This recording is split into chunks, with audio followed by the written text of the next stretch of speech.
პოლიტიკურმა გაერთიანება ფედერალისტებმა რიგით მეორე ყრილობა გამართეს. ყრილობაზე პოლიტსაბჭოს წევრები გაერთიანების თავმჯდომარე და თბილისის ორგანიზაციის ხელმძღვანელი პირები წარადგინეს.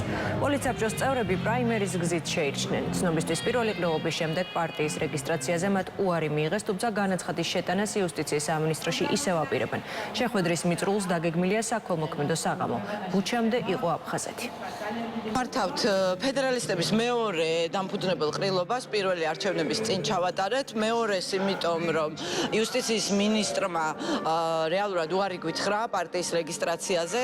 ახლა ჩვენ ვაკეთებთ მეორე ყრილობას, სადაც გადმოვწერეთ ქართული ოცნების წესდება რეალურად, თავისი ყველა დეტალით, მხოლოდ მონაცემები ჩავასწორეთ, ვირჩევთ პარტიის თავმჯდომარეს, თბილისის ორგანიზაციის თავმჯდომარეს, ვამტკიცებთ პოლიტსაბჭოს, რომელიც პრაიმერიზის გზით შეირჩა. ამჯერად ვიმედოვნებთ, რომ არანაირი ხარვეზი არ დაფიქსირდება, თუმცა შეგვიძლია ერებად მადლობას გადაუხადოთ იუსტიციის სამინისტროს, რადგანაც გვაძლევს საშუალებას ჩვენ მზარდ მხარდამჭერებთან, მხარდამჭერების რაოდენობასთან სოციალიზაციის საშუალებას და ხო, ნახოთ, დანარჩენი ჩვენთვის პოლიტიკურად არაფერი არ იცვლება, ის ბრძოლა, რომელიც დავიწყეთ ევროპული საქართველოსთან გამოყოფის შემდეგ, ამას რა თქმა უნდა ვაგრძელებთ და ვართ პროტესტის ნაწილი.